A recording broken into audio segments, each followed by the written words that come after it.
Mrinal, Mrinal, which means a lotus stalk symbolizing beauty, purity, and resilience. Yes, resilience. I'm the second eldest daughter-in-law or major beau of the family, an aristocratic family of Kolkata. The eldest daughter-in-law, whom we call Boro beau, lacked beauty. And so my mother-in-law was determined to bring a beautiful girl into the family for her second son. And so they went looking in a remote village of Bengal and found me. I was beautiful, no doubt, but beauty is so transient. I also had a sharp mind which survived all odds in my married home. But it was this intelligence which ultimately proved my undoing. One day, Boro beau's sister, Bindu, came to live with us. Bindu had been turned out by her cousins when her widowed mother died. My in-laws looked upon her with disdain, an ugly wretch who was a burden and nothing else. But Bindu reminded me of the baby I'd lost, a girl child who had died within a few minutes of her birth. But before going, she'd called out to me. Had she lived, she would have brought me whatever is meaningful in life, whatever is pure. One day, I saw Bindu cowering in a corner in my room.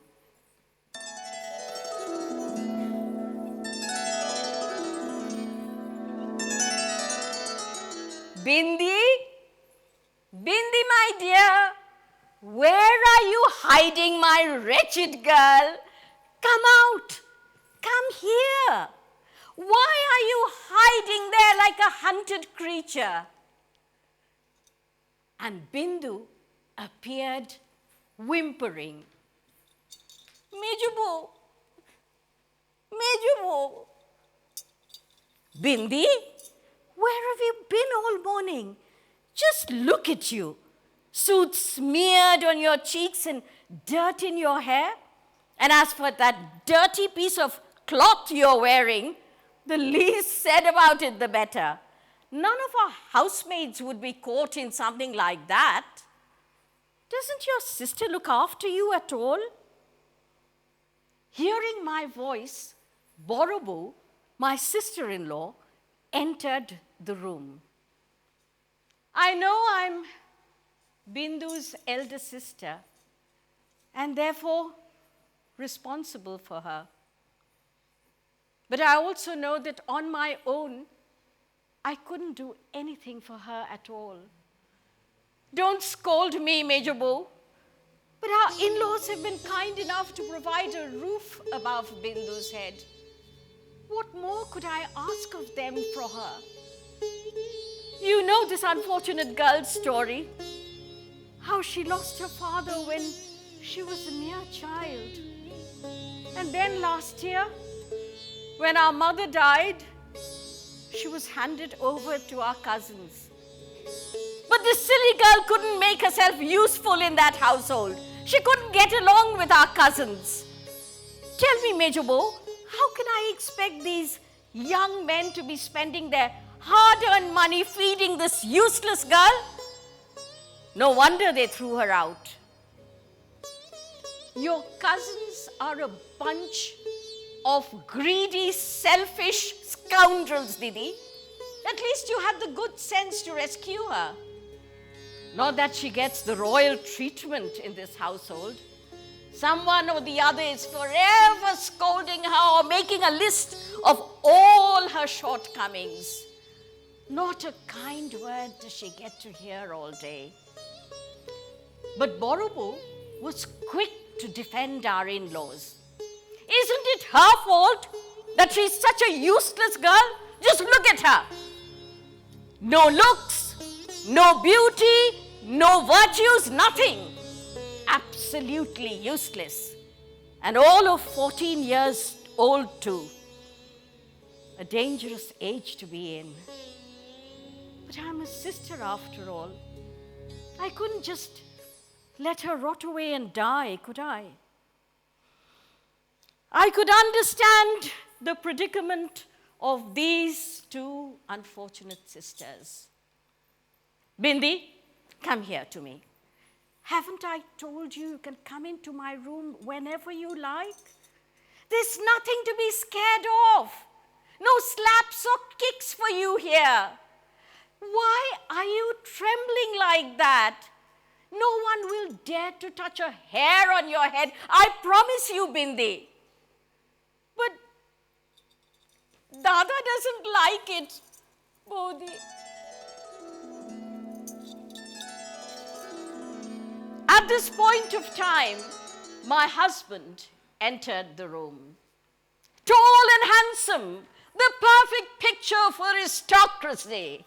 The diamond studs winked on his proud wide chest. The delicate pleats on his dhoti border caressed his Kabli shoes as he strode across the room, brandishing his silver-handled staff. You're right, Bindi. I don't like it when you enter my space. And don't forget, I'm one of the heads of this family. Well, at least Bindu realizes her place in this household. Even if you don't, Major Bo, she's a hanger-on and nothing more than that. Why Borobo had to bring her into this house, I cannot understand. An extra mouth to feed, which is a waste, if you ask me. I know that my unfortunate sister has no right at all to expect anything from my in-laws. But what could I do? I couldn't abandon her. I'm her sister after all. When I realized that she would be on the streets if I didn't help her, I placed myself at your mercy. What else could I do? But I hope, Borobo, you realize that we cannot take any responsibility for Bindu in this household. And I also hope you realize we are being extremely kind and selfless. Oh, yes. Indeed, I do, dear brother. So kind. You are such good people. But don't worry. She will repay your kindness. She can work for you. She can serve you. She can be a good housemaid. She can clean the floors. She can wash the utensils. She can sift the coal in the scuttle. She can even clean the cowshed. No work is too difficult for her. You mean no work is too demeaning or humiliating for her, Didi? And all this will be done in silence and for no pay at all. Be quiet, Major Bo. Just because you can answer back, don't think you're very smart. And by the way, did you take my permission before allowing Bindu into my room? It's time to put you in your place and teach you a lesson. Oh, yes. So what will my husband do but banish me to the same coal shed where Bindu sleeps? By the way, doesn't it hurt your conscience that you live so comfortably, whereas that helpless teenage girl sleeps on sacks of coal and eats her food in the same courtyard where you keep your cows? Well, that's as much as she deserves. And I hope you agree, Borobo. Oh, yes. Indeed, I do. I do indeed, my dear brother. It's a fate. It's a fate which is causing her so much misery. But at least she's alive. Shame on you. Shame, shame, shame on you, Didi. You are so frightened and insecure in your husband's home that you've lost your voice. You are so scared that you can't stand up for your own sister, lest you meet the same fate as her. Such weakness, such cowardice. And we women, we should feel honored that we are married and we live with our in-laws. Such double standards. For the final time, be quiet, Major Bo, or else you will find yourself in the same situation as your protege. Oh, really? And what will my brave and powerful husband do but land me a few blows and make some empty threats?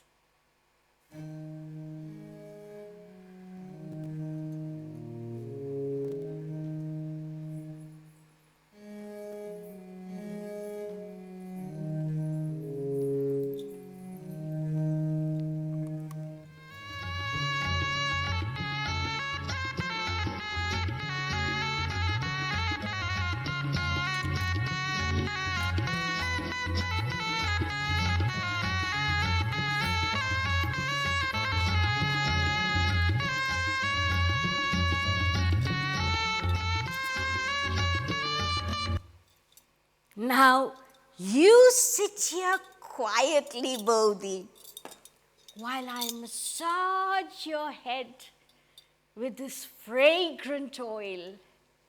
You will feel so much better. Oh, don't pull that strand so hard, Bindi. It hurts. Oh, Bodhi, you have such beautiful hair, like the dark, wavy hair of that fairy tale princess, Meghomala. Oh, don't be silly, Bindi. Really? It's true, Bodhi. Your hair is so beautiful. It frames your face like the dark leaves framing the champak flower, or the full moon surrounded by the dark monsoon clouds. Oh, that's going too far, Bindi. But tell me, where did you learn to say all this? It reminds me of my writing, the poetry I used to write. But where did you learn all this? You get no respite from the drudgery of housework all day. It's you, Bodhi. I watch you all the time. And I try to do everything like you do. I try to hold my head high and try to speak like you. Though God knows I have no learning and can't speak like you do. Oh, you've noticed all this about me, Bindi. What else have you observed? I watch your radiant beauty, Bodhi. Your face glows with a lovely light. Your eyes are like deep pools full of love. And when you smile, even a cloudy day seems bright. I could watch you and watch you all day long. Don't they tell you all this, Modi? The people of the house. They did notice my beauty once upon a time, Bindi. So many years ago, your Dada's uncle and his friend went to this wretched village of ours, to this broken down hut, to inspect this village girl already renowned for her beauty. You see, they wanted a beautiful bride for your Dada. And so, after the minutest inspection, not a single person, not even my mother-in-law, or all the aunts and uncles, and even some nosy relatives could find the slightest blemish in my beauty.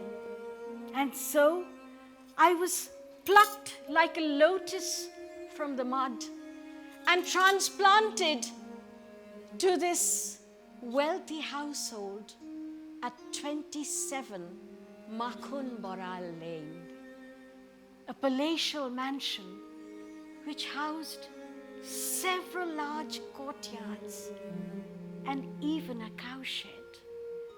The outer rooms were suitably furnished to receive guests, while the dark, airless women's apartments were ruled over by superstition and meaningless rituals.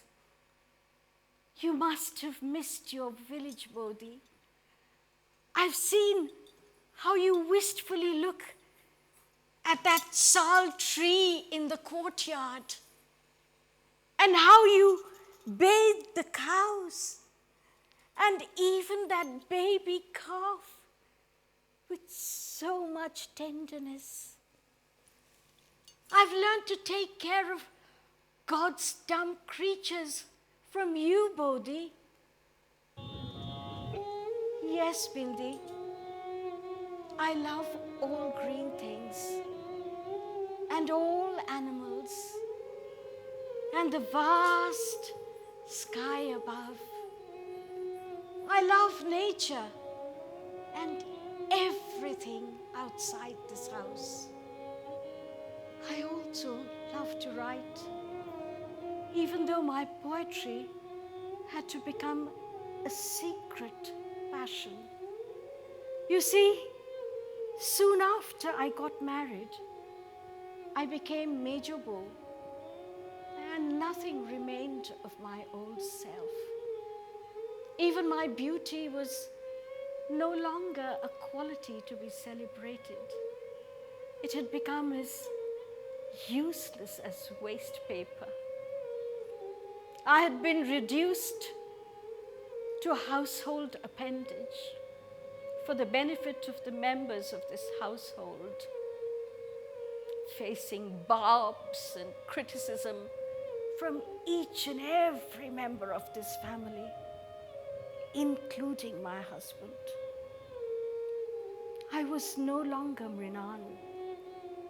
I had become Major Beau of 27 Makhun Boral Lane, a sorry creature trapped within these four walls, where all minds were closed, no questions were asked, and where intelligence was looked upon with suspicion. I learned to hide my brightness and merge with the shadows in this dark, depressing world. No matter how dark it was, Bodhi, it was a haven for me. For at last I had found someone to love. And I adore you, Bodhi. And I think you love me too. And your bindi has started to change too. She's no longer as useless as the sacks of coal that she sleeps on. I feel as if I too am a human being. Yes, Bindi. I've seen how you raise your eyes from the ground beneath your feet and look at the world around you. You've seen the colors of the rainbow, and you've heard the music of the stars. And I see dreams in your eyes, Bindi, and I wonder what those dreams are, which bring a smile to your lips. The only thing I dream of, Bodhi, is that I may love you and live with you and serve you for the rest of my life. I can't tell you how much happiness it brings me when you smile and you look more beautiful than ever before. And people notice it. And your bindi has changed too. I can now see, love, and cherish beauty.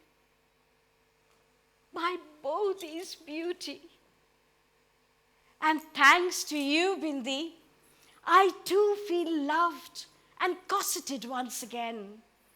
I'd forgotten about my beauty, but you've reminded me that my beauty is a gift from my Maker, and I must always cherish it and be grateful for it.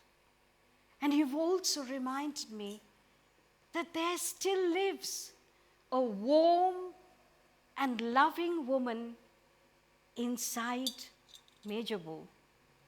But come now, Bodhi, you have a wedding to go to. Sit here while I drape this gorgeous wedding sari around you, a beautiful dhakai. And then put on these earrings. And then this necklace.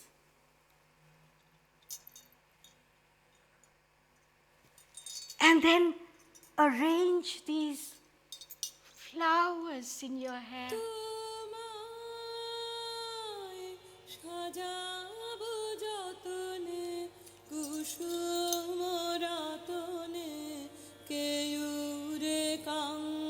Bodhi, you look so gorgeous. When you enter the marriage hall, all eyes will be on you, and that will be my greatest reward.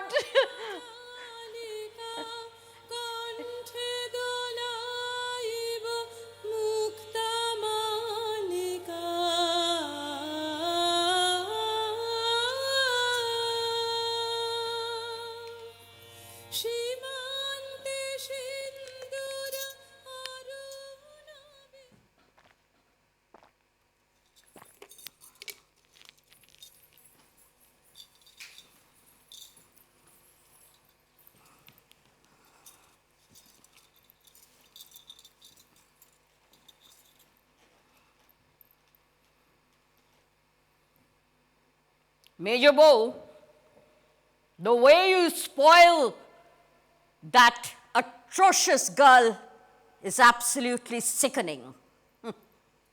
I warn you, she will be a load of trouble for all of us. Look at the way she contracted this unknown disease. It could have been contagious. It could have been smallpox. But you refused to send her away or even put her in isolation. But you looked after her yourself as if she's a precious princess. A princess? Bindu is treated worse than a beggar in this house. When her fever was raging, you banished her to the cowshed, the dirtiest and the most unhygienic place in the entire house. What a battle I had to rage to get a doctor to come and examine her. But none of you felt that Bindu's life had any value. None of you believed that she too deserved the slightest bit of medical attention. No medical attention? No medical attention. A Sahib doctor entered the inner chambers of this house for the first time on your insistence, Major Bo. No medical attention. Could have been dangerous.